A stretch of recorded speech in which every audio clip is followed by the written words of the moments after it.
Wuthering Waves has been getting a lot of hate recently, and you know what they say, right? With great success comes more haters. The more popular you become, the more hate you accrue. I'm sure that has never been more apparent for a Kudo game than right now. I've done 2 different videos on Wuthering Waves over the course of the last week.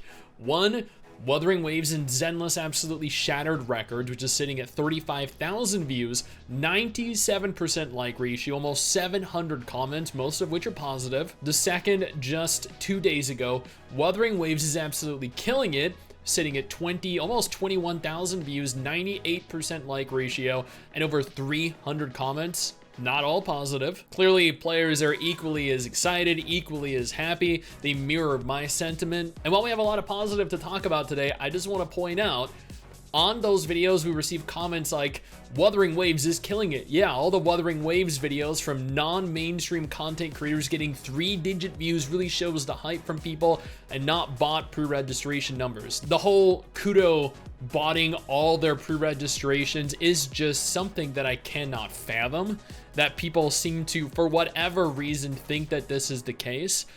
I'm not saying that they don't bot some of the numbers, but botting 20, 30 million, especially looking at the numbers that they accumulate in terms of videos on their channel, hundreds of thousands, potentially millions. I don't know, it just seems a little bit far-fetched. People are also going mental because there's free 5-star Echo, OMG. Apes don't even know what an Echo is. It's a trash that you farm in a game. After 2 weeks, you'll have more 5-star Echoes than you know what to do with. It literally means nothing to get this. This person right here is complaining they're getting a free 5-star Echo day 1. Yeah, you might be able to farm it weeks out. You might be able to farm dozens of them weeks out. This is a free one, day 1, hour 1. Seeing people get angry at other players being happy that they're getting free content shows the state of gaming right now. Oh well, we're close to release now. Biggest reality check of people's life, coming 1 month after Wuthering Waves. The game is dead as fuck and no one is talking about it anymore. One month after the game launches, it'll be dead.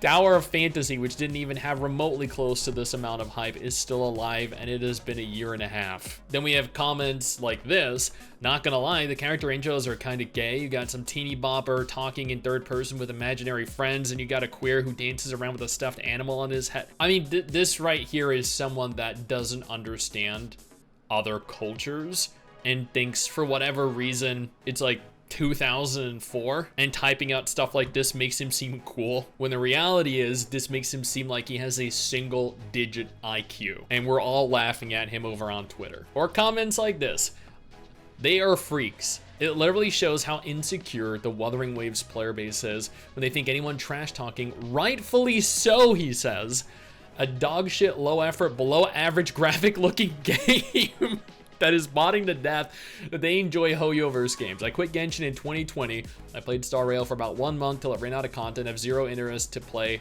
at all. Zenless Zone 0. People can point out a game is overhyped without being part of the competition, you smooth brains. This guy is actually so angry. It is unreal. All he does is lash out, criticize, and attack. When having a discussion or an argument with someone, you know they've run out of things to say, and they have no defense, that they cannot refute anything you've said when they start resorting to insults.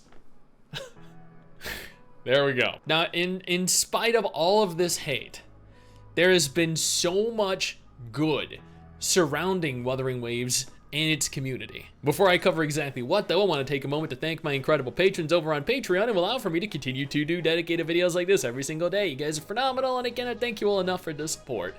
Now let's talk Wuthering Waves. First, Wuthering Waves is holding a Waking of a World tour.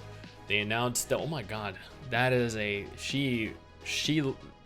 female rover, holy crap. I just want to point out, looks absolutely incredible. Fantastic cosplay. But they are touring across America.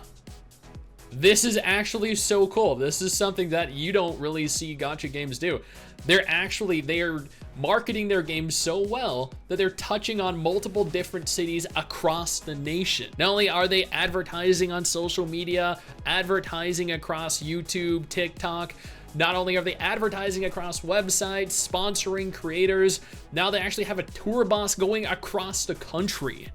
Dude, that is a massive W. Then navigating on over to their website, and I want to point out here, I'm gonna discuss Zenless, Wuthering, and Solo Leveling Arise because I think all three of them deserve note here. Wuthering Waves has so far made it to 28 million pre-registered players as of recording this video.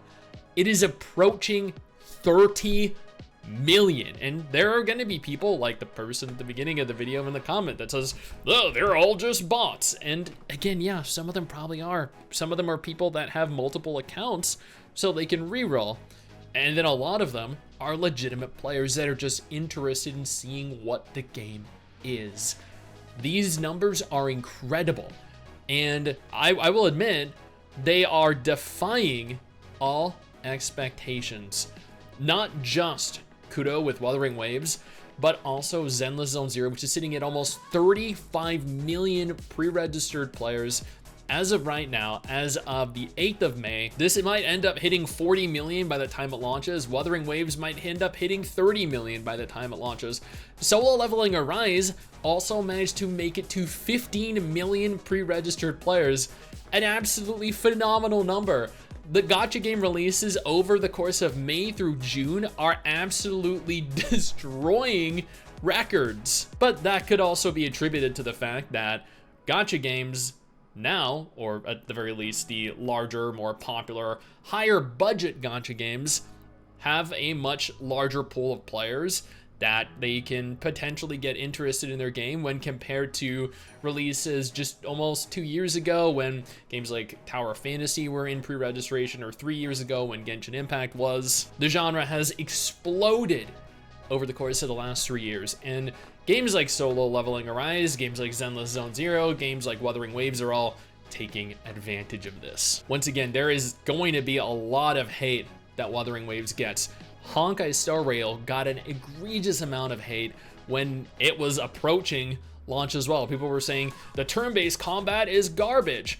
The game doesn't look as good as Genshin. The world looks kind of like they attacked everything they could. And Honkai Star Rail, for probably about half the year, ends up making more than Genshin makes each month. While Wuthering Waves might not accomplish what Genshin did, it is going to garner a surprisingly large audience of players that are willing to spend money and invest time, effort, and resources into playing it. I look forward to seeing how much hate I get in this video down in the comments below. But you can combat that hate by spreading positivity and saying nice things about the game. Now, if none of these games are of any interest to you, absolutely no problem. Got you covered with 2 different videos on screen right now that might be more up your alley.